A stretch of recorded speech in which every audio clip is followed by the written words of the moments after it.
Some of the things that were talked about in John Joyce's nice little speech about myself and our team is some of the things we're proud of, but some of the things we're really proud of is one is we've made if you've been by the schools, we're making our schools safer.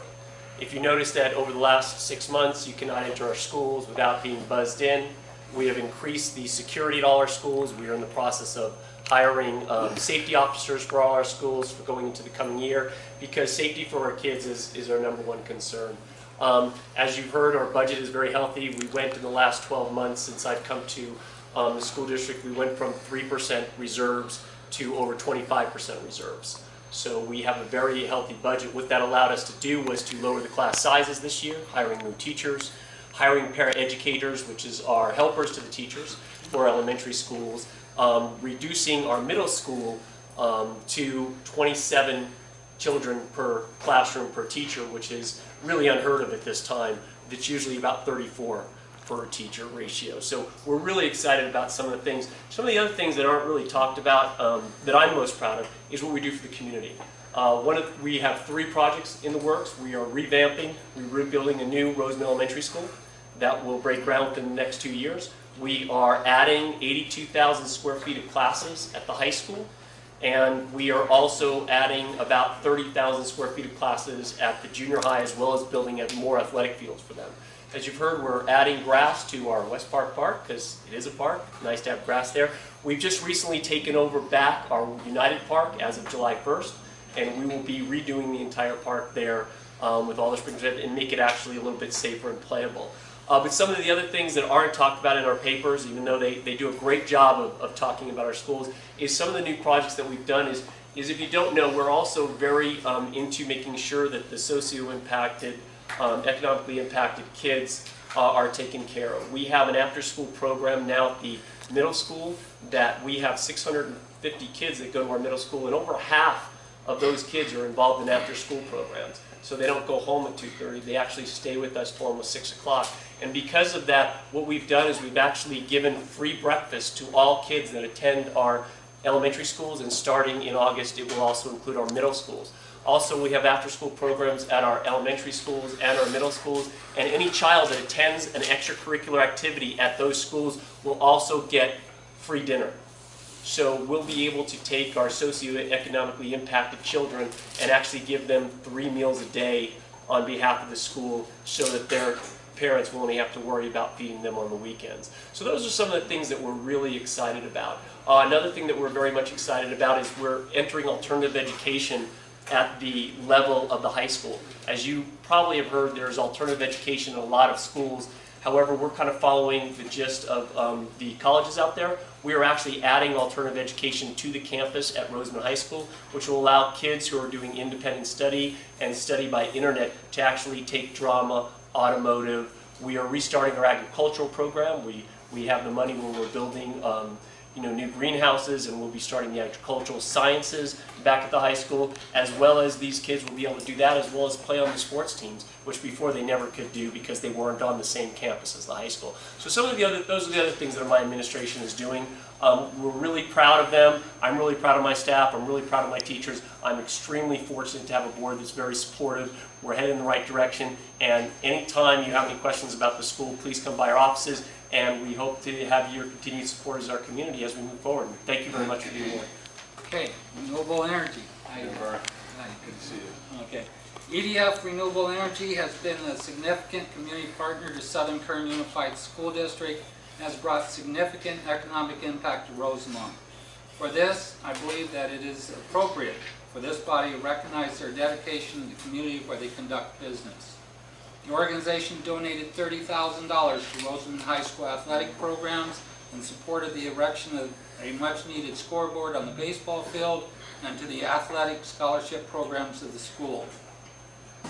The scholarship programs allow students who would not be able to participate in athletic programs due to economic stresses to participate. This scholarship program enables students who have the need to purchase equipment necessary to participate the availability to do so. Further, EDF Renewable Energy partnered with the schools to provide additional curriculum in green energy for the physical science classes at RHS. They have provided solar panels for the classroom investigation and demonstration, provided guest speakers, and is seeking to donate a possible wind generator and tools for ROP Green Energy class in the future.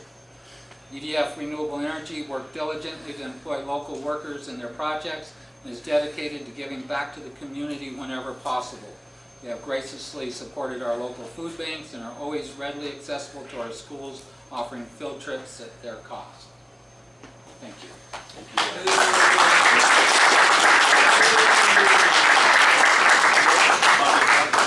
RMAC, citizen of Rosamond, I would like to award EDF Renewable Energy with the organization. Thank you, sir. And at this time, I'd like to ask our Secretary, Olaf Lanscott, to say a few words.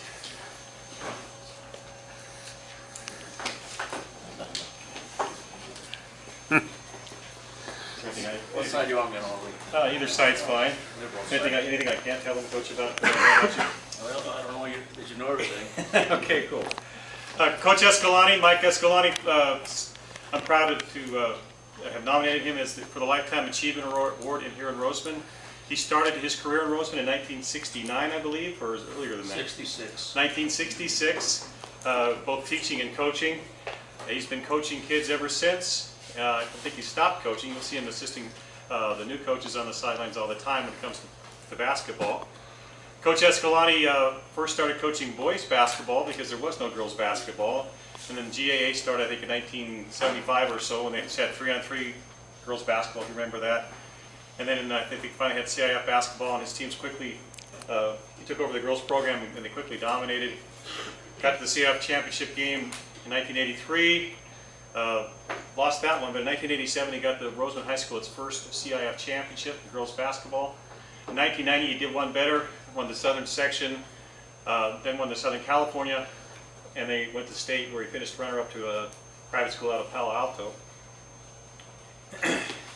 He also served our country in the United States Marine Corps. He's a U.S. Marine. And then that Corps wasn't enough for him. He decided to join the Peace Corps in Peru, I believe. Is that correct? Yes.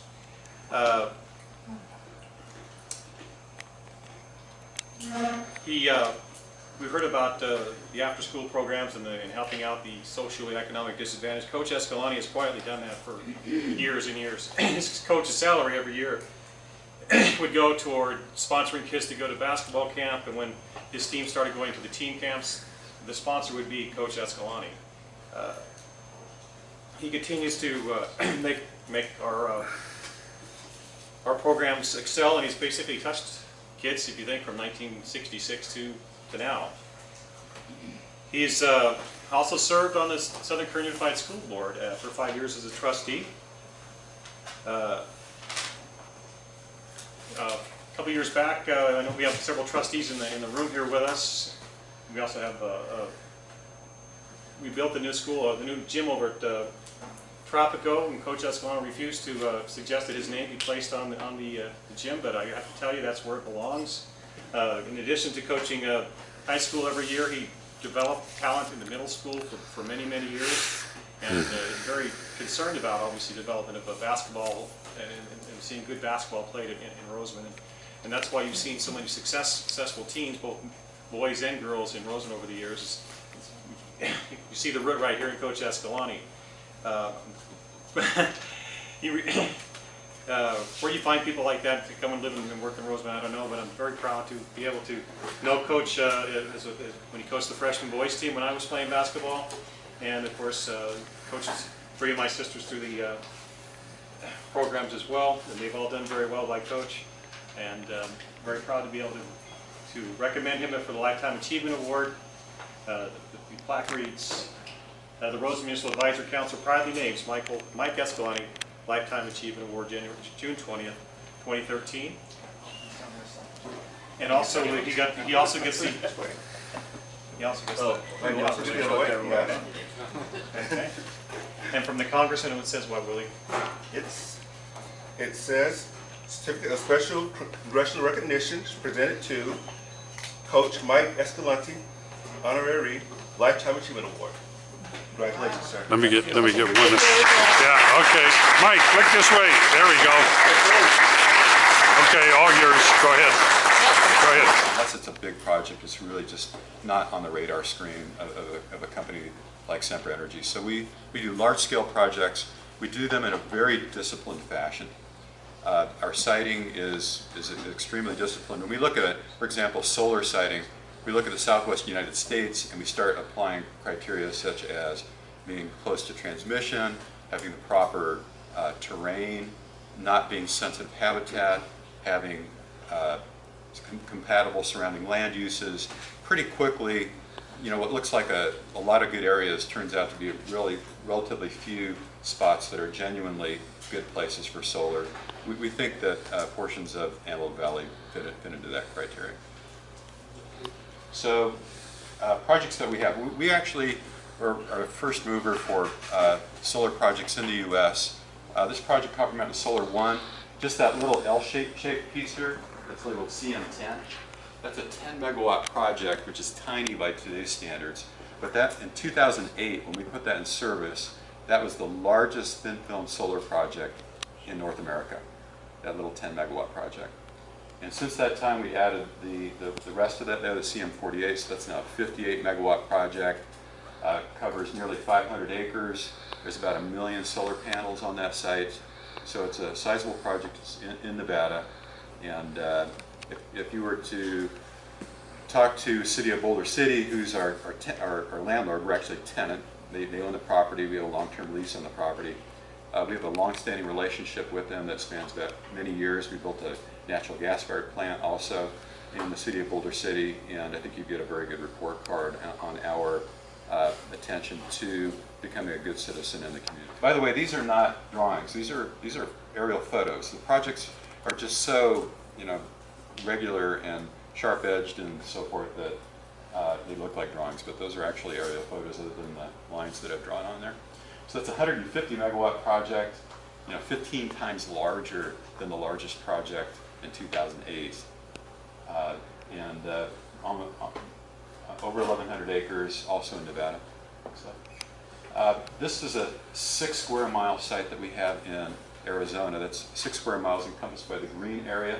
Our Mesquite Solar project, we've completed the first phase, which is about 1.5 square miles. There's actually fewer panels on this site because they're bigger panels than the other one. There's like just under 1 million panels on this site. But that's actually, in terms of power output, it's a larger project. And again, if you were to talk to the City of Arlington or City of Buckeye, talk to the mayor there about Sempra, again, we built a natural gas-fired power project in this vicinity.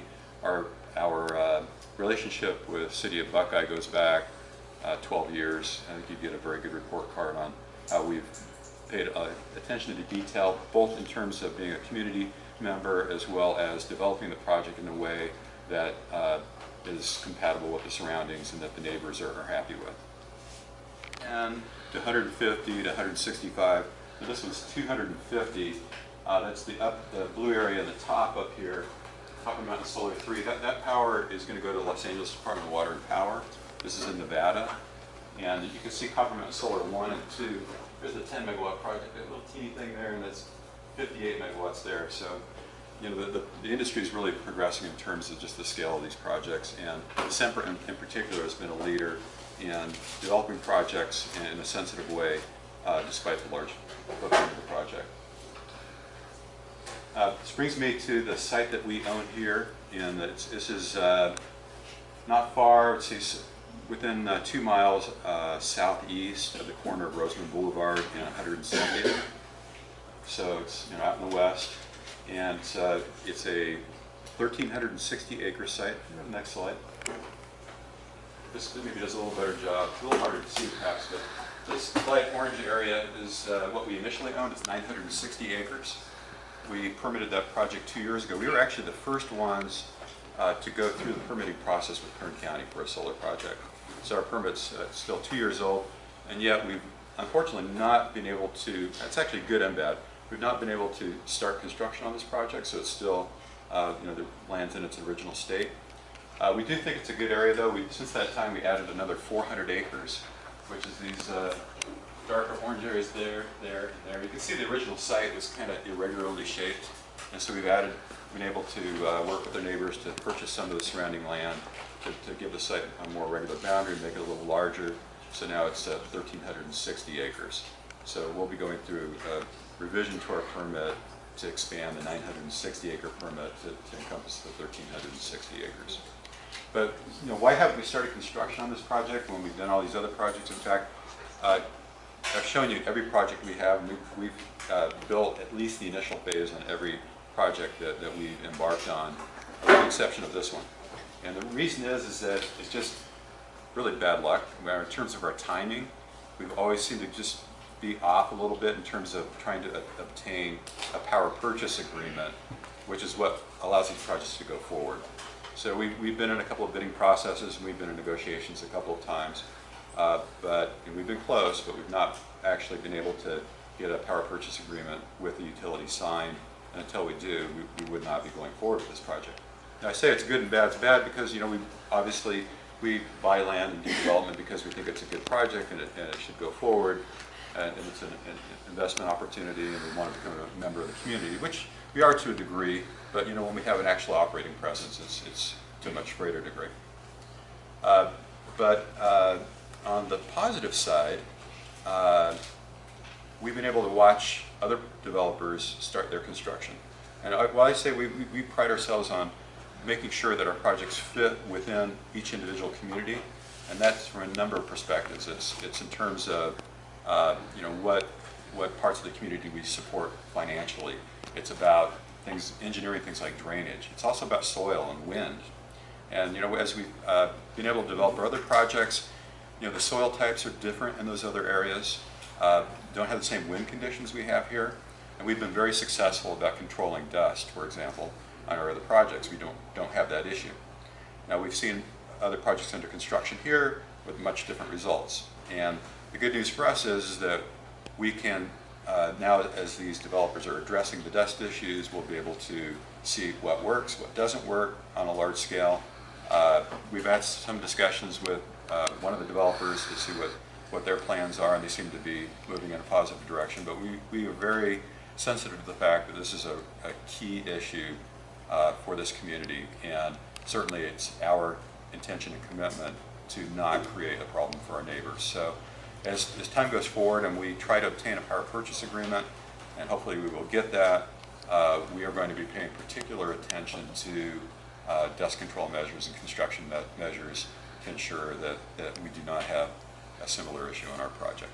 So if you have any questions, I'd be glad to entertain those. My name is Andre DeVilbus. I'm a director in development for Kern Energy. This is Ben New, who's our construction manager for the Rosamond 1 and 2 sites, along with Brian Ewing, who is our contractors, the supervisor and director of construction on the project. We've presented to the RMAC a couple of different times in the past about these projects, and then had a community meeting with many of you in attendance, I believe in January, and then we were, with the expectation that we'd come back and update the committee along with our construction activities. We absolutely value open and clear, frequent communication with the community.